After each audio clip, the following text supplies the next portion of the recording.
Assalamualaikum warahmatullahi wabarakatuh. Hai sahabat semua, berjumpa lagi di channel Musafir Cinta. Di video kali ini kami akan bercerita sebuah kejadian tak terduga. Kisah ini tentang 5 agen FBI yang menemukan jalan hidup baru di tengah penyelidikan mereka. Di saat mata tajam dan intuisi yang kuat, mereka melihat kejadian yang aneh di luar Nurul. Di saat semua bangunan di kompleks itu terbakar habis. Dengan rasa takjub dan aneh di hati kecil mereka melihat sebuah masjid yang masih utuh dan kokoh tak tersentuh sama sekali oleh api. Dari situ awal mula perjalanan yang mengubah hidup mereka untuk selamanya. Simak kisahnya sampai selesai. Namun sebelum itu jangan lupa tekan tombol subscribe dan like channel ini, serta isi kolom komentar di video ini. Mari kita saling silaturahim karena itu akan mempererat sesama umat. Los Angeles adalah kota yang tidak pernah tidur. Selalu sibuk dengan aktivitas, gemerlap cahaya, dan hiruk-pikuk manusia. Namun, malam itu terasa berbeda. Udara dipenuhi bau asap, membuat kota yang biasanya cerah terasa mencekam. Sebuah kebakaran besar melahap kompleks komunitas di wilayah selatan kota, meninggalkan puing-puing hitam yang memancarkan hawa panas. Kebakaran itu dianggap sebagai peristiwa mencurigakan oleh pihak berwenang, sehingga FBI segera mengambil alih penyelidikan. Di lokasi kejadian, 5 agen FBI berdiri di antara sisa-sisa kehancuran. Jason, pemimpin tim, seorang pria dengan pengalaman lebih dari 15 tahun dalam penyelidikan kriminal, mengamati dengan cermat setiap detail. "Apa yang kita punya di sini?" tanyanya sambil menatap puing-puing. Emily, agen muda dengan mata tajam dan intuisi yang kuat, menjawab, "Semua bangunan di kompleks ini terbakar habis, kecuali masjid di tengahnya. Itu aneh." Sarah, yang dikenal dengan kecermatannya dalam menganalisis pola, berjalan mendekati bangunan masjid yang masih berdiri utuh. "Dindingnya tidak ada goresan api sama sekali," gumamnya. Mike, pria bertubuh besar dengan sikap skeptis yang kerap mendominasi, menyela, "Mungkin ada bahan tahan api di sini. Atau mungkin ini cuma kebetulan." Namun, bahkan dia tidak bisa menyembunyikan rasa ingin tahu yang mulai merayap di hatinya. David, anggota tim yang paling tenang, memperhatikan dengan seksama. "Aku tidak percaya pada kebetulan," katanya pelan. "Ada sesuatu di sini yang lebih besar daripada yang bisa kita lihat." Kata-katanya menggantung di udara, meninggalkan pertanyaan yang tidak terjawab. Penyelidikan dimulai dengan mewawancarai para saksi mata. Di sudut halaman masjid, seorang pria tua bernama Haji Ibrahim duduk dengan tenang, meskipun lingkungannya penuh dengan reruntuhan dan bau hangus. Jason mendekat dan memperkenalkan diri. "Pak Ibrahim, saya Jason dari FBI. Kami ingin bertanya tentang apa yang terjadi tadi malam." Haji Ibrahim mengangkat wajahnya yang dihiasi kerutan pengalaman hidup. Matanya lembut namun penuh keteguhan. "Kebakaran itu terjadi begitu cepat," katanya dengan suara berat. "Api melahap segalanya, seperti ombak besar yang tak bisa dihentikan. Kami semua di masjid memohon perlindungan kepada Allah. Kami percaya, Dia mendengar doa kami." Emily yang berdiri di samping Jason, tidak bisa menahan diri untuk bertanya, "Jadi, Anda yakin bahwa masjid ini selamat karena doa?" Haji Ibrahim tersenyum tipis. "Bukan hanya doa kami, tapi keyakinan kami. Ketika seseorang menyerahkan segalanya kepada Allah, tidak ada yang mustahil." Kata-kata itu membuat Emily terdiam. Ada sesuatu dalam cara pria tua itu berbicara, sesuatu yang ia rasakan, namun sulit ia pahami. Di sisi lain, Mike menggelengkan kepala dengan ragu. "Cerita yang bagus," katanya sambil mencatat sesuatu di bukunya, meski ekspresinya menunjukkan keraguan yang dalam. Malam itu, setelah seharian penuh dengan wawancara dan pemeriksaan tempat kejadian, tim kembali ke markas mereka. Ruangan itu dipenuhi tumpukan berkas, peta, dan papan analisis yang dipenuhi garis merah menghubungkan berbagai petunjuk. Namun, suasana di dalam ruangan terasa sunyi. Mike, yang biasanya lantang, duduk di kursinya sambil memandang foto masjid yang utuh di tengah kehancuran. "Aku tidak percaya ini hanya kebetulan," gumamnya pelan, hampir seperti berbicara pada dirinya sendiri. Sarah, yang sedang memeriksa laporan kimia tentang bahan bangunan, menoleh dan berkata, Mungkin kita harus melihat lebih dalam. Bukan hanya pada bukti fisik, tapi juga pada makna di balik ini semua. Jason, yang sejak tadi sibuk membaca laporan, mendongak dan menatap timnya. "Apa maksudmu, Sarah?" tanyanya. Sarah menghela napas. "Aku tidak tahu, tapi ada sesuatu yang tidak bisa dijelaskan di sini. Apa yang membuat sebuah bangunan tetap utuh di tengah api yang membakar segalanya? Ada kekuatan yang lebih besar bermain di sini." Emily, yang sejak tadi terdiam, akhirnya berbicara. "Aku juga merasa ada sesuatu yang tidak biasa. Tapi aku tidak yakin apakah itu sesuatu yang bisa kita pahami dengan logika saja." Jason menatap mereka satu persatu, merasa bahwa timnya mulai merasakan hal yang sama seperti yang ia rasakan, sebuah dorongan untuk mencari sesuatu yang lebih dari sekadar fakta dan bukti.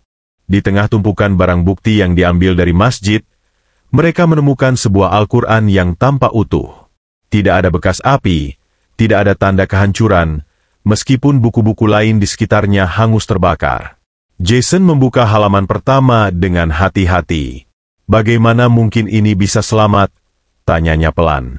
Ia mulai membaca terjemahan yang tercetak di bawah teks Arab. Kitab ini tidak ada keraguan padanya. Petunjuk bagi mereka yang bertakwa. Kalimat itu membuat Jason tertegun. "Petunjuk?" gumamnya, mengulang kata itu seolah mencoba memahaminya lebih dalam. Sarah, yang duduk di dekatnya, mendekat untuk melihat lebih jelas. "Apa maksudnya?" tanyanya dengan nada penasaran. Jason menggeleng. "Aku tidak tahu. Tapi kalimat ini terasa seperti berbicara langsung padaku."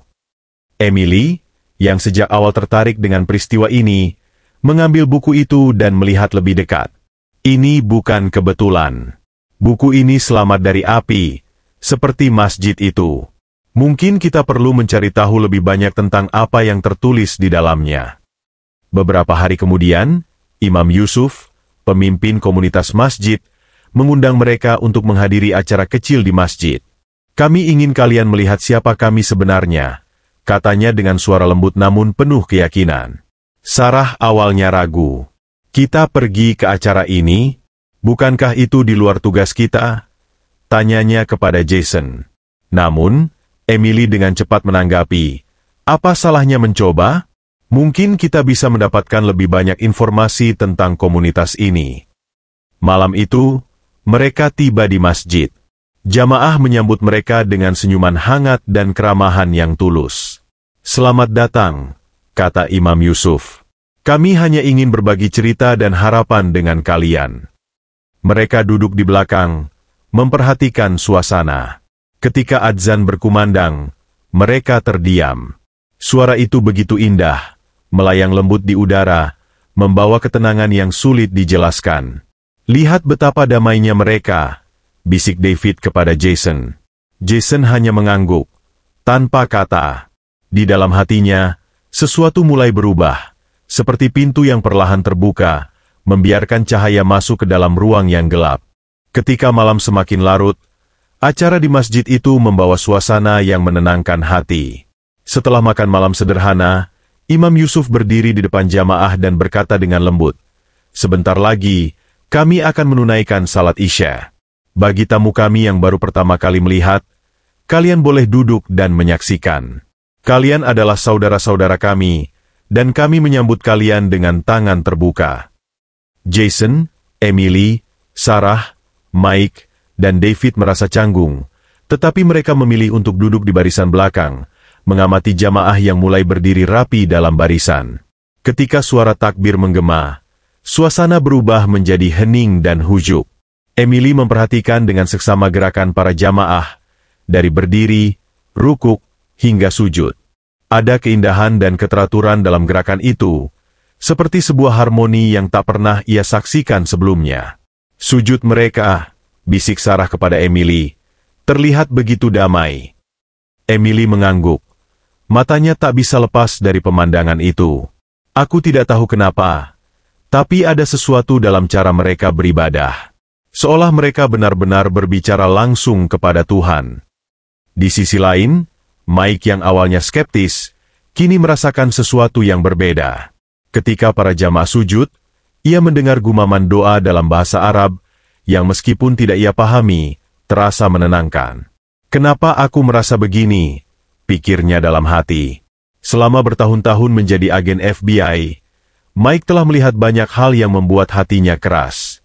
Namun, malam itu, ada sesuatu yang menggetarkan jiwanya. David, yang biasanya lebih logis daripada emosional, juga terdiam. Ia memandang ke arah lantai masjid dan bertanya-tanya, apa yang membuat mereka begitu yakin? Apa yang membuat mereka merasa damai di tengah kekacauan seperti ini? Malam itu, ketika mereka kembali ke markas, suasana di dalam mobil terasa hening. Tidak ada yang berbicara, seolah masing-masing tenggelam dalam pikirannya sendiri. Jason, yang biasanya menjadi pemimpin dalam setiap diskusi, hanya memandang keluar jendela, memperhatikan lampu-lampu kota yang berlalu. Setibanya di markas, Emily memecah keheningan. Apa yang kita saksikan tadi? Itu berbeda, katanya dengan suara pelan.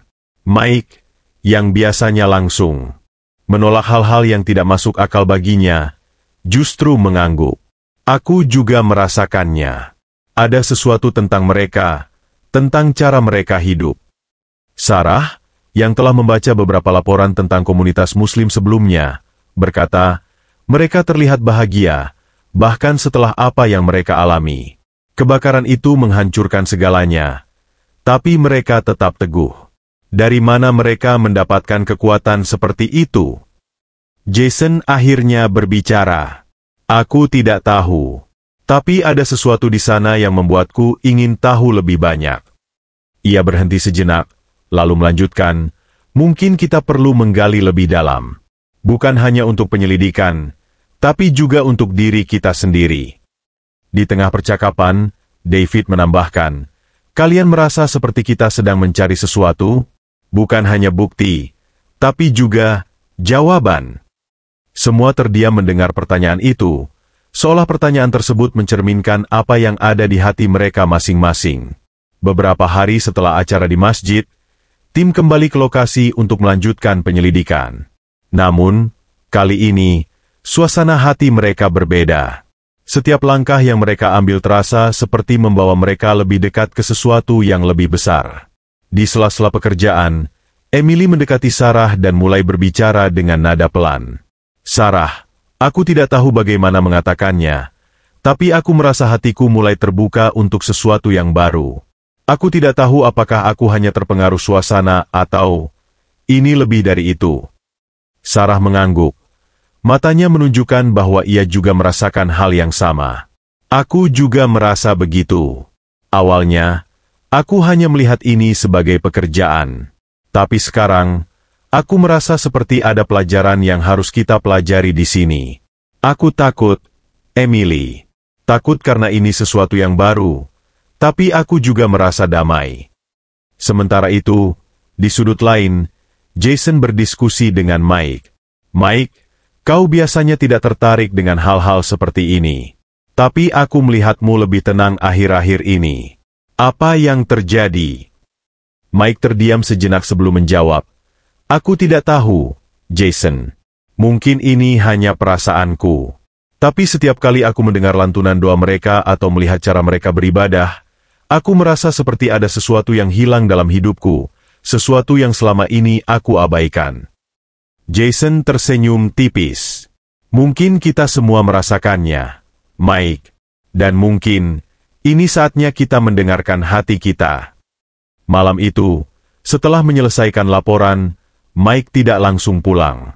Ia memutuskan untuk berjalan-jalan di sekitar kota, mencari udara segar dan mencoba memahami apa yang ia rasakan. Ketika ia melewati sebuah masjid kecil, adzan berkumandang. Suara itu menggema di udara, lembut namun penuh kekuatan. Mike berhenti di tempatnya, terpaku oleh suara itu. Ia menutup matanya, membiarkan lantunan adzan meresap ke dalam hatinya. Kenapa aku merasa seperti ini? Pikirnya.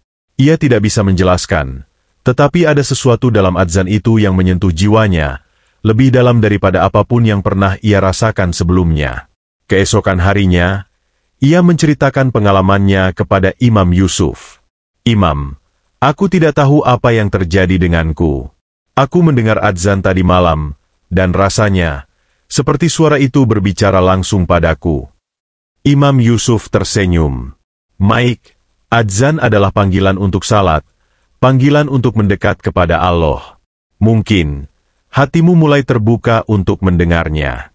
Itu adalah langkah pertama menuju sesuatu yang lebih besar. Mike terdiam, merenungkan kata-kata itu. Ia merasa seperti berada di persimpangan jalan, di mana ia harus memutuskan untuk mengikuti hatinya atau tetap pada zona nyaman yang selama ini ia kenal. Ketika tim mulai menunjukkan minat yang lebih besar terhadap Islam, mereka tidak bisa menghindari kritik dan pertanyaan dari rekan-rekan mereka di FBI. Apa yang kalian lakukan? Ini bukan bagian dari pekerjaan kita, kata salah satu supervisor mereka dengan nada tajam. Jason, yang biasanya paling tenang, menjawab dengan tegas. Kami hanya mencoba memahami apa yang sebenarnya terjadi di sini. Dan memahami sesuatu tidak pernah menjadi kesalahan. Namun, di dalam hati mereka, keraguan mulai muncul. Apa yang akan orang lain pikirkan jika kita memutuskan untuk mendalami ini lebih jauh? Tanya David suatu malam saat mereka berkumpul di ruang rapat. Bagaimana jika kita dianggap tidak profesional? Imam Yusuf, yang mendengar kekhawatiran mereka, berkata, hidup adalah perjalanan untuk mencari kebenaran. Kadang-kadang, perjalanan itu membawa kita ke jalan yang tidak terduga. Tapi ingatlah, keberanian untuk mencari kebenaran adalah tanda kekuatan, bukan kelemahan. Kata-kata itu memberi mereka keberanian baru. Mereka mulai menyadari bahwa apa yang mereka cari bukan hanya bukti untuk penyelidikan, tetapi juga jawaban untuk diri mereka sendiri. Malam itu, setelah hari yang panjang dengan penyelidikan dan berbagai wawancara, Jason memutuskan untuk kembali ke masjid seorang diri. Ada sesuatu yang membuatnya merasa perlu untuk kembali ke tempat itu, bukan untuk mencari bukti, tetapi untuk mencari jawaban bagi dirinya sendiri. Ketika ia tiba, masjid itu hampir kosong, hanya ada beberapa jamaah yang sedang salat sunnah. Jason duduk di salah satu sudut ruangan, merasa kecil di tengah keheningan yang luar biasa. Imam Yusuf mendekatinya dengan senyuman hangat. Jason, aku tidak menyangka melihatmu di sini malam ini, katanya sambil duduk di sampingnya. Jason mengangguk pelan. Aku merasa ada sesuatu di sini, Imam. Aku tidak tahu bagaimana menjelaskannya, tapi aku merasa damai setiap kali berada di tempat ini. Ia berhenti sejenak, lalu melanjutkan dengan suara pelan. Aku mulai bertanya-tanya, apa yang selama ini hilang dalam hidupku? Aku sudah menjalani karir yang baik, aku punya keluarga yang menyayangiku, tapi tetap saja, ada kekosongan. Imam Yusuf menatapnya dengan mata penuh kasih. Kekosongan itu, Jason, mungkin adalah panggilan dari hatimu. Kadang-kadang, jiwa kita tahu apa yang kita butuhkan sebelum pikiran kita menyadarinya. Dan ketika kita mendengarkan panggilan itu, kita menemukan kedamaian. Jason terdiam. Kata-kata Imam Yusuf terasa seperti menembus dinding yang selama ini ia bangun di dalam dirinya. Ia tidak pernah berpikir bahwa seorang pria yang baru ia kenal bisa menyentuh hatinya sedalam itu. Sementara itu, Emily mulai membaca Al-Quran yang mereka temukan di masjid, mencoba memahami isinya dengan hati-hati. Ia merasa setiap kata yang ia baca seperti berbicara langsung padanya. Salah satu ayat yang paling menggugah hatinya adalah, dan barang siapa yang bertawakal kepada Allah, niscaya dia akan mencukupkan keperluannya. Quran Surat At-Talaq 3. Ketika ia selesai membaca, ia memandang keluar jendela, memikirkan semua hal yang telah ia lalui. Ia berbicara pada dirinya sendiri, namun seolah sedang berbicara kepada Tuhan. Apa maksud semua ini? Apa yang sebenarnya kau ingin aku lihat? Malam itu, Emily memutuskan untuk mencoba sesuatu yang baru. Ia mengunjungi masjid sendirian, merasa bahwa ia perlu merasakan sendiri bagaimana menjadi bagian dari kedamaian itu. Ketika ia tiba, seorang wanita berjilbab menyapanya dengan ramah. Assalamualaikum. Apakah Anda butuh bantuan? Tanyanya lembut. Emily terkejut mendengar sapaan itu, tetapi ia menjawab dengan tersenyum. Ya, aku ingin tahu lebih banyak tentang apa yang kalian lakukan di sini. Wanita itu memperkenalkan dirinya sebagai Aisyah, dan dengan sabar menjelaskan dasar-dasar salat, wudhu, dan bagaimana Islam adalah agama yang menekankan hubungan langsung antara manusia dan Tuhan. Ketika Emily akhirnya mencoba sujud untuk pertama kalinya, ia menangis tanpa tahu mengapa. Ada perasaan lega yang luar biasa, seperti beban yang selama ini menghimpitnya perlahan diangkat. Aku merasa seperti pulang, bisiknya pelan. Sarah, yang selalu analitis dan rasional, mulai merasakan sesuatu yang berbeda dalam dirinya. Sebagai seseorang yang terbiasa mencari logika di balik setiap kejadian, ia merasa bingung dengan perasaan damai yang muncul setiap kali ia berinteraksi dengan komunitas Muslim. Aku tidak bisa menjelaskan ini dengan data atau fakta, katanya kepada Emily suatu hari. Tapi aku merasa seperti aku mulai memahami sesuatu yang lebih besar. Emily tersenyum, memahami apa yang dirasakan sahabatnya.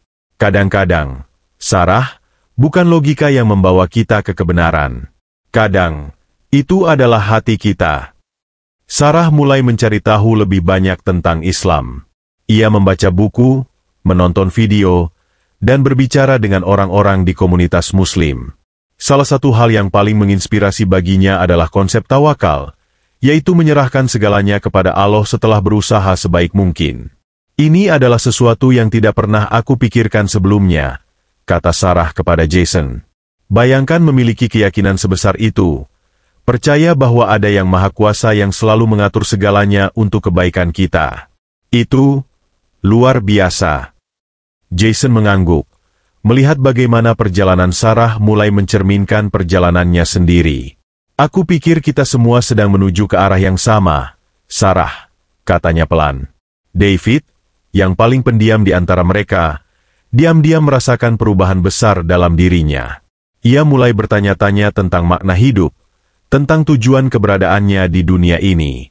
Salah satu momen yang paling menggugahnya adalah ketika ia berbicara dengan seorang pemuda di masjid yang kehilangan seluruh keluarganya dalam kebakaran, tetapi tetap menunjukkan ketabahan luar biasa. Aku kehilangan segalanya, kata pemuda itu dengan senyum tenang. Tapi aku tahu, Allah punya rencana untukku. Aku percaya padanya, bahkan ketika aku tidak mengerti apa yang sedang terjadi. David tertegun. Ia tidak bisa membayangkan bagaimana seseorang bisa tetap tenang dalam situasi seperti itu. Dari mana kau mendapatkan kekuatan itu? Tanyanya. Pemuda itu menjawab, dari salat, dari doa, dan dari Al-Quran. Aku tahu bahwa Allah tidak akan membebani seseorang di luar kemampuannya. Kata-kata itu terus terngiang di pikiran David. Ia mulai mencoba berdoa, meskipun dengan cara yang sederhana. Ia merasakan sesuatu yang belum pernah ia rasakan sebelumnya, kedamaian. Setelah berminggu-minggu pencarian hati, kelima agen tersebut akhirnya mengambil langkah besar. Mereka kembali ke masjid bersama-sama dan berbicara dengan Imam Yusuf. Jason, sebagai pemimpin tim, mewakili perasaan mereka. Imam, kami telah mencari jawaban, dan kami menemukannya di sini. Islam telah membuka hati kami, dan kami ingin menjadi bagian darinya. Imam Yusuf tersenyum, matanya berkaca-kaca. Alhamdulillah, katanya pelan. Keputusan kalian adalah anugerah yang luar biasa. Allah telah menuntun kalian ke jalannya, dan aku bersyukur karena bisa menjadi bagian dari perjalanan ini. Malam itu, dengan hati yang penuh haru, Jason, Emily, Sarah, Mike, dan David mengucapkan syahadat, menyatakan keimanan mereka kepada Allah dan Nabi Muhammad. Air mata mengalir di wajah mereka, tetapi bukan air mata kesedihan, melainkan air mata kebahagiaan dan rasa syukur. Ketika mereka selesai, Emily berkata dengan suara gemetar, "Aku merasa seperti ini adalah awal dari kehidupan baru." Sarah menambahkan, "Aku tidak pernah merasa lebih hidup daripada sekarang." Mereka menyadari bahwa perjalanan mereka bukanlah akhir, tetapi awal dari sesuatu yang indah, sebuah kehidupan yang dipenuhi dengan kedamaian, makna, dan hubungan yang mendalam dengan Sang Pencipta. Semoga kisah ini menjadi inspirasi bagi kita semua. Jangan lupa like dan subscribe, agar kita terus bisa berbagi cerita yang menguatkan iman dan menghangatkan hati. Wassalamualaikum warahmatullahi wabarakatuh.